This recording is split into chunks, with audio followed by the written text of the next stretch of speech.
We're the talk of the town. We're the artist, the actresses, the filmmakers to meet in Venus. Yeah, we're coming through. Shine your light, let your voices be heard.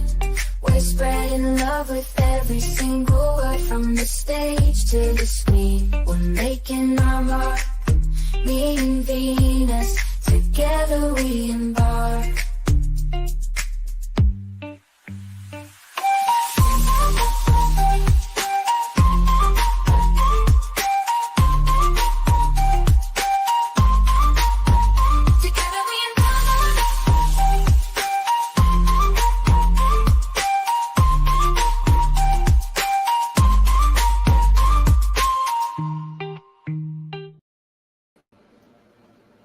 Good evening. Today I'm very happy to welcome Jessica Rendon. She's the main singer for Honey Trap, the musical band. How are you, Jessica? Thank you very Very much for joining. Of course. Thank you for having me on. First, tell me a little bit about your background and your interest into becoming a singer. I started singing in church. I grew up Hmm. in Texas, and just singing in church, it was very non-judgmental, and Yes. hymns and things. And I would go to Sunday with my mother and my grandmother, and then Wednesdays with my grandfather. And yeah, just singing in church. And I think that was the first place that I performed in front of a large group of people. It was probably 100+ people, and I was 5 years old, and I sang an Amy Grant song called "My Father's Eyes," which is a beautiful Hmm. song I love to this day. And my older brother actually suggested that I should redo it, but as a rock version. So I think I might do that as a cover. Yes. And tell me, how did you get introduced to the other band member and you started to present your own songs? Sure. I actually was going to start Honey Trap as an all-girl band, and it just didn't work out. I couldn't find female musicians in New York that to fill the different instruments, and I put an ad on Craigslist, and the bites that I got were uh, majorly men, and first was Angel, the bassist. He is from the Bronx, and he joined the band. And originally, the drummer was a girl, Tracy. She lives in Connecticut, so in the long run, it didn't work out because of the bridge and Hello? tunnel. It was yes, Can you hear me? yes, I can. Yeah, can you still hear me? Hello, can you Yes, hear me? yes, you're Okay. you're coming back. Okay. Wait, I cut from your end. Yes. Uh, yes. Right now we are on. You can Okay. answer. Mhm. Through Craigslist, and Vasilios, the lead guitarist, he was actually living in Colorado, and he heard my music, and then he sent me a sample of his music, and he ended up moving from Colorado to New York, and we continued Honey Trap and built from there. Mhm. And I've seen you have recently you released a new song. I've seen the press release. Tell me a little bit about how did you conceive the music and the lyrics and the shooting of the music video as well. That was it was a lot. It was a lot of work. Right now, Hmm. we are producing and writing and planning everything ourselves, mastering everything ourselves. So it's 100% independent. And Yes. Vasilios and I mainly wrote the script. He knew Hmm. when he wrote it that he wanted it to be in the desert. And I got the idea for the song. I saw the topic of Outlaws because I saw the new biker movie coming out about the Chicago biker gang called Outlaws. It's called the Bikers, the Writers, and I thought, what a cool premise for a song. I get ideas for my lyrics more through words that spark my interest of something that would be interesting to write about and to sing about. And Outlaws popped into my mind, and then it turned more Western. And I'm from Texas, so that Hmm. really came to fruition. he wanted to play the biker role still, which was cool. We wanted to do more of kind of a post-apocalyptic, and I have Native American background, so I said, well, if you're going to be on a bicycle riding, I'm not bicycle, if you're going to be riding a motorcycle, I'm going to be riding a horse. And then we Yes. just, it was a really cool idea to not just have one outlaw, but to have two outlaws sort of coming together and battling um, for the gem, and have this whole Indiana Jones sort of fight scene and Yes. battle for the gem, the whole switcheroo with the gem who has the gem after the fight, and maybe this past romance storyline between the two characters. And I have a theater background, so I really like playing up the Acting. character. Hmm, Mhm. yeah, for sure. There's still biker gangs in the United States till now. I think it was a thing from the 60s and the 70s. And Hell's Angels is still kicking, isn't it? There was a story that um, I heard of an acquaintance that one. This is maybe 10 years ago. He was walking in New York with some friends, and he picked up. It was after Christmas, and there was people throwing garbage out, and there was a little Christmas tree on the street for somebody's garbage, and he was a Mhm. night of drinking, and he picked it up and he was kind of swinging it around and walking with his friends, and he tossed it on the sidewalk just after done playing with it, and he didn't even know it was in front of the Hells Angels biker club. Mhm. And pretty to now, just to sum up the story, he had to have his jaw wired because they beat him, yeah, for throwing garbage in front of the club. That was something that actually happened that I remember from. Actually, this is probably closer to like 15 years ago. But Yes. so But I don't. there are, I mean, the parts they play yeah, now, but yeah, there are singers and bands you used to like when you were a teen and child that yeah. influence you. Yes, my biggest influence is for rock singing is Mm-hmm. definitely Cornell of Soundgarden. Mm-hmm. Also, I Sound love good. Lane Staley of Alice in Chains. I love the harmonies and things, which I hope to do soon. I think on maybe some collabs and things. And But the first singer I really listened to and taught. I never took music classes. I sang in church, but I never actually Mhm. took formal music classes or was in any sort of choir class in school as an elective. I just listened to a lot of Sarah McLachlan. She's and Sure. her tone was very similar to my natural tone, and the way I sing. That our voices are very similar in the sound. And so I listened to her songs over and over and over and over, and I tried to copy, almost robotically match what she was doing with her vocals, and try to sound exactly like her, because I knew if I could copy somebody, I almost feel like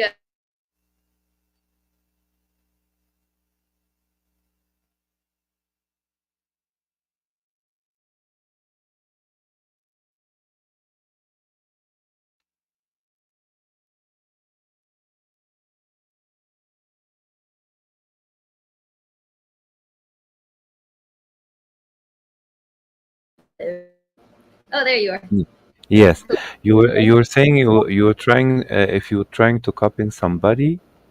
yeah, I thought if I could copy somebody exactly who was talent, then from there I could go off and create my own thing, almost like somebody who's learning to draw or to paint. That if they can copy one of the masters, then they learn a beautiful basic skill, and then they can go off and create their own style, and venture more into whatever sparks their interest, or how they want to tweak it here and there to make it Yeah. their own. Yes. I've seen that right now. Honey Trap has become popular on YouTube, on Spotify, SoundCloud, and they are the main platforms right now. Yeah. But tell me a little bit about yourself and the band. How do you promote physically your music, tours and presentation? Do you have plans for the rest of the year as well? We do. We're trying to do a new video at least every 3 months. Is our Mm-hmm. goal. A really great video. I mean, most people know now it's not like it was in the 60s and 70s where you just release one album and Mm-hmm. with 12 songs on it, because it's all downloads now. It's nobody's buying vinyl. Maybe they buy them for fun, to feel retro. Mm-hmm. Nobody's buying CDs for the Collections. kids. Mm-hmm. Very so Collection, lovely. Mm-hmm. exactly, yes, yes. But it's more streams. It's more streams, single downloads and For things. sure. So we're putting up basically almost a new single every 3 months. And we want to, of course, have a beautiful video to go with it. Vasilios and I are both very into cinematic, Mm-hmm. movies. We like making our videos like a little mini movie, which is fun for me again because I have a theater background. So where I get Sure. to dress up and play a role. Bring it Yes, yes, on. yes, yeah. Cowgirl from Texas. Yeah, Yeah, that was perfect. And I yes. had actually I had ridden a horse. I mean, I've ridden a horse probably about 15 times. My father lives in San Diego. When I would go to visit, we'd always go horseback riding on the beach, or wherever we went to San Diego, San Francisco. So it was a little different terrain, the woods and things like that. I did ride a couple times when I actually lived in Texas, but I actually did more horseback riding when I would go visit my father Sure. on the West Coast. And then when we got to the set, the horse that we were using was from a fellow that he's called a ghost rider. He's one of a group of the guys that actually played the guys that I shot on the train. Mm-hmm. They do this whole reenactment with the steam engine train regularly, that they rob the train. So they are actors and they do this thing. So they were going to play the extras, and they had horses, and they said, sure, you can just use one of our horses. And I was expecting him to maybe be riding with me while I was doing this filming, and I showed up and he had one horse, and there you go. So I just I know how animals are, that if they can sense nervousness and things. So I said, I just gotta be cool. I got this. I've ridden a horse. I'm good on going by myself, and I'd run a horse before a few times. So I said, we gotta run. It was a little scarier though, because they said he's gonna get spooked when the train does the whistle, and the train is moving, and he's running next to a moving steam engine train, which is very loud, and he's running on uneven ground because there are also other train tracks next to those Mm-hmm. train tracks, like rocks and things. So he was a little bit it wasn't a smooth run, but we got it, and I played like I was in it, and he was actually a little stubborn to run for me.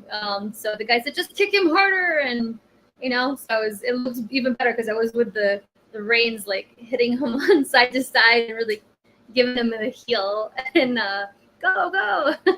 Yeah. So it worked even better for the video because it looked more intense. But he was a Yes, bit stubborn. We got him to yes. run. Great. I've seen your Facebook pages and Instagram. I've seen a lot of videos of your performance. And I want to ask you, right now with the band, do you perform during your live shows your own songs, or still you do some covers of classic rock songs as well? Sure. We like to mix in a couple covers usually within the Mm-hmm. set. I love doing Immigrant Song, just because I love singing it. It's a great song to sing. Led Zeppelin's Mm-hmm. Powerhouse, Robert Plant. And I remember watching a Bruce Springsteen interview where he said even to this day, he usually does a cover song earlier in his set if he doesn't even open with one, and then closing with it later on, because having new fans, and this is especially for us, he's still around for years, but he's still growing his fan base, which is great. They like to know what you're capable of, and Mm-hmm. if it's your own music, original music, they don't know what it's supposed to sound like. But if they hear a song that they know by heart, and then they can hear that you're capable of performing that song and delivering that song with the same intensity and skill that the original singer-songwriter put into that, then they're like, wow, okay, all right, damn, then this person has talent, and then they're more interested to stick around to hear. I remember a great example of doing this was we opened with Immigrant Song at one club we were performing at in New York. And after the show, a guy came up to me and he said, I was actually outside having a cigarette and I heard the song start and I heard you sing, and I was like, that's Immigrant Song. Oh my God, that sounds amazing. I'm gonna get in there. And he put his cigarette and he ran inside to see the rest of the song and then stayed for the whole rest of the show. So I was like, that's cool, because it actually brought somebody that was outside taking a break and actually made him run in and grabbed his attention and made him a fan of the rest of the music by the delivery that I gave for that song. Yes. While talking to you right now, I remembered watching the movie Rock of Ages a few years ago. What is it called? And Rock of Ages. Yes, it was based on a musical, and the story. Uh, it featured Tom Cruise as well, playing, a rock singer. But it has a lot of covers. The movie it's trying to have a storyline, and it's supported by classic musical from the rock classics, and also it was based on a musical. Originally, it was a musical on Broadway. But what I want to tell you, do you think in the future you'd like to do something like that? Like a movie or a documentary about your band and connecting all your songs together? That would be amazing. I mean, that would definitely mean that we made it. If somebody's going to make a musical. Actually, I originally moved to New York from Texas to do Sure. theater and do musical theater, but it was too difficult to stand in these Competitive. cattle call lines.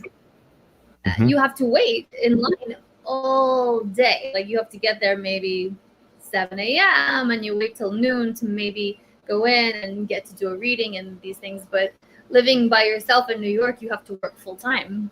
So I would For waitress. sure. I would start shift.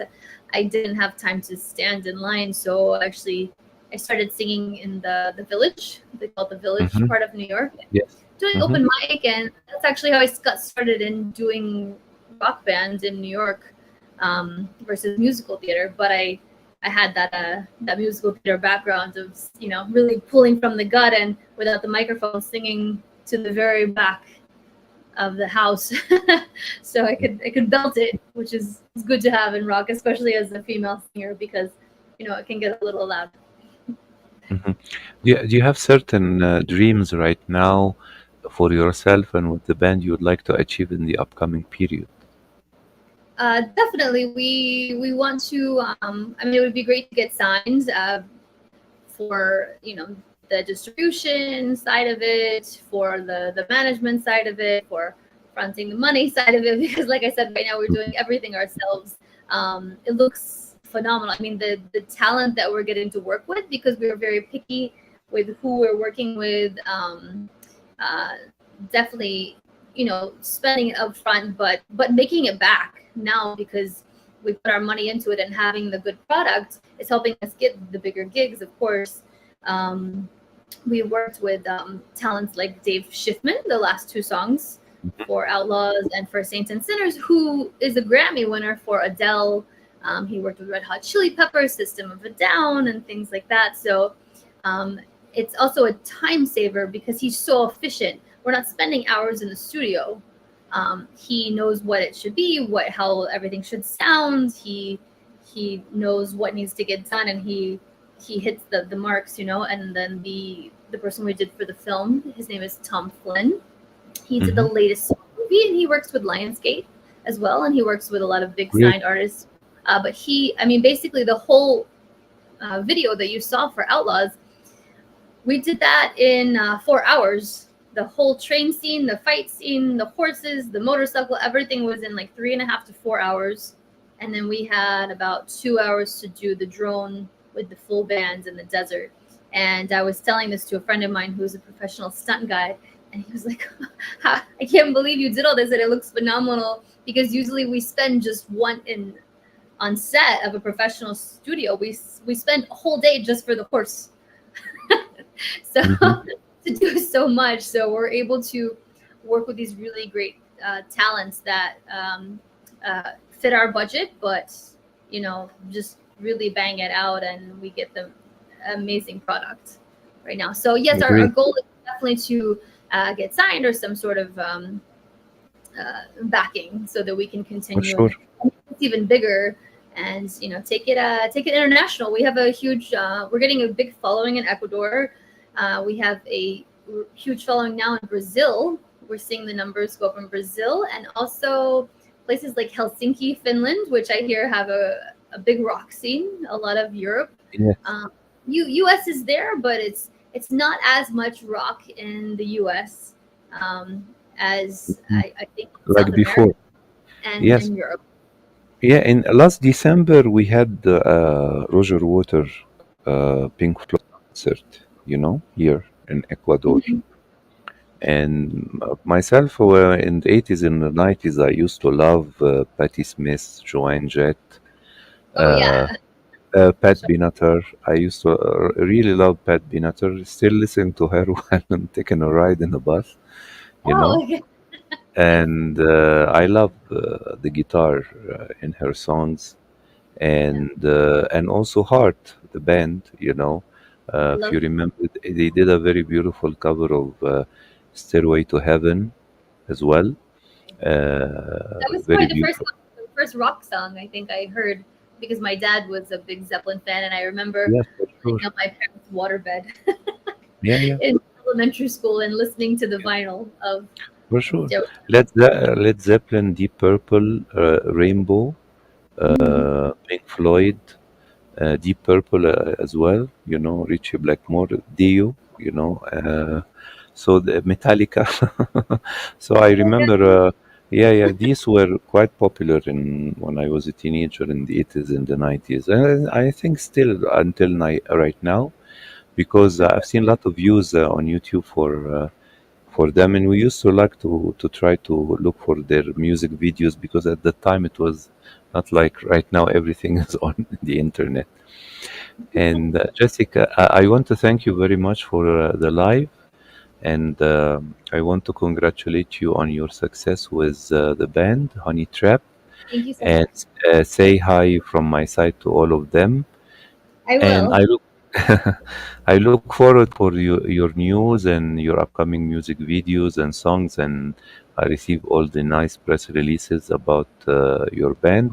And I look forward to have you again. Maybe we can do a live with you and the whole band from Mhm. your studio, or a live concert you are preparing. That would be great. We'd love to do Okay. that. Mhm. Thank you very much. Enjoy Thank you. the rest of the evening, and we are in touch. Thank you. Thank you so much for having me. Have a good Yes. night. Bye bye. Thank you.